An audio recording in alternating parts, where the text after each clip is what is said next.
সেই অতুলনীয় স্বাদ এঁচোড়ের ডালনা।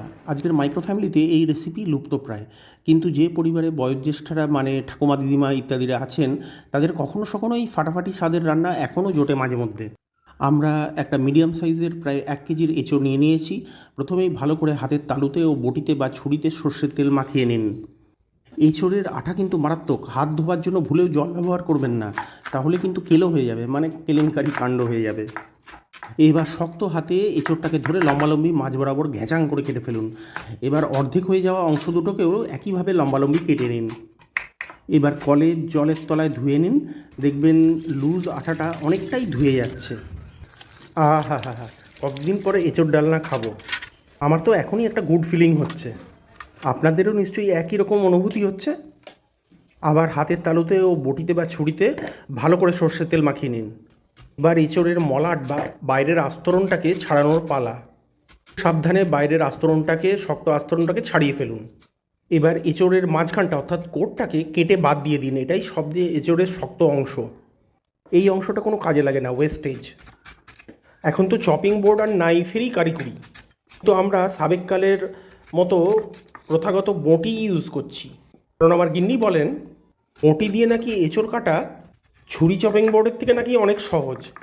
এঁচোড়ের ছাল ছাড়ানো হয়ে গেছে, এবার ফালা ফালা করা মানে পিস করা কাণ্ড শুরু হচ্ছে।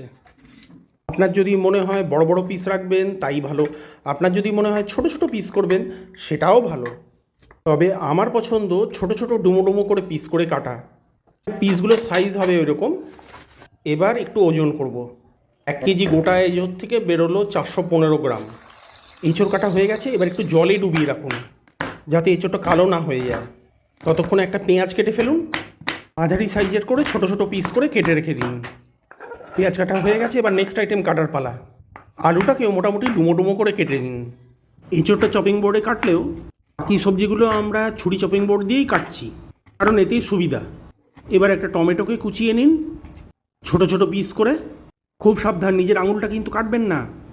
আলু টমেটো কাটা হয়ে গেছে, চলুন অন্য কাজে যাই। একটা মশলার পেস্ট বানাতে হবে। হলুদ, লঙ্কা গুঁড়ো, জিরে পাউডার আর ধনে পাউডার আর জল দিয়ে একটা মিশ্রণ তৈরি করুন। ভালো করে মিক্স করুন যাতে কোনো লাম্প না থাকে। মিশ্রণ রেডি, ঝটপট নেক্সট স্টেপ। একটা প্রেশার কুকারে ঝটপট এঁচোড়ের টুকরোগুলো ঢেলে দিন। একটু নুন আর হলুদ দিয়ে যথেষ্ট পরিমাণ জল দিন। এঁচোড়গুলোকে সেদ্ধ করতে হবে তো। ঢাকনা লাগিয়ে গ্যাস জ্বালিয়ে একটা সিটি দিন। একটা সিটি যথেষ্ট এঁচোড়গুলোকে ভালোভাবে সেদ্ধ করে নেওয়ার জন্য। যতক্ষণ এঁচোড়গুলো সেদ্ধ হচ্ছে অন্য কাজ করে নিই। গ্রাইন্ডিং জারে পেঁয়াজ কুচি আর টমেটো কুচিগুলোকে গ্রাইন্ড করে নিই একটু। খুব মসৃণ পেস্ট বানানোর দরকার নেই, একটু আধবাটা করে নিলেই যথেষ্ট। এটাকে এবার সরিয়ে রাখুন পরে ব্যবহার করার জন্য। এই একটা হুইসেল পড়ে গেছে। ভিতরের প্রেশার কমিয়ে গেলে এবার ঢাকনাটা খুলে ফেলুন। জলটাকে পুরো ড্রেন করে নিন।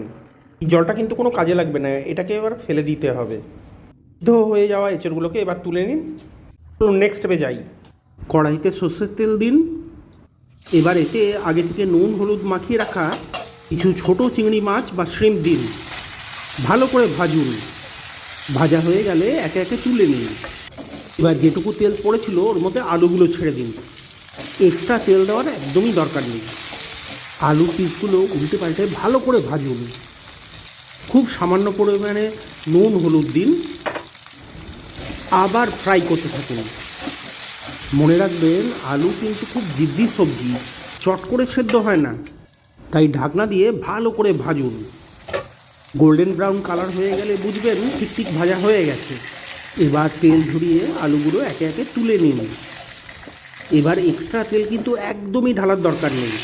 আর তেল আছে ওর মধ্যেই সেদ্ধ এঁচোড়গুলো ছেড়ে ওগুলোকেও ভাজতে শুরু করে দিন। এঁচোড়গুলোকেও কিন্তু ভালো করে ফ্রাই করতে হবে, মাঝে মধ্যে ঢাকা দিয়ে ফ্রাই করুন।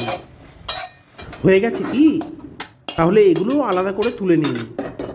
এবার কড়াইতে ফ্রেশ তেল দিন আর তাতে একটু চিনি ছেড়ে দিন। চিনিটা স্বাদের জন্য আর রং করার জন্য জরুরি। চিনিটা বুজবুজ করে উঠলেই গোটা জিরা, তেজপাতা আর শুকনো লঙ্কা ফোড়ন করতে দিন। 15-20 সেকেন্ড ভালো করে ফোড়নটাকে নাড়াচাড়া করুন। এবার ওই আধবাটা টমেটো পেঁয়াজটাকে এর মধ্যে ঢেলে নিন।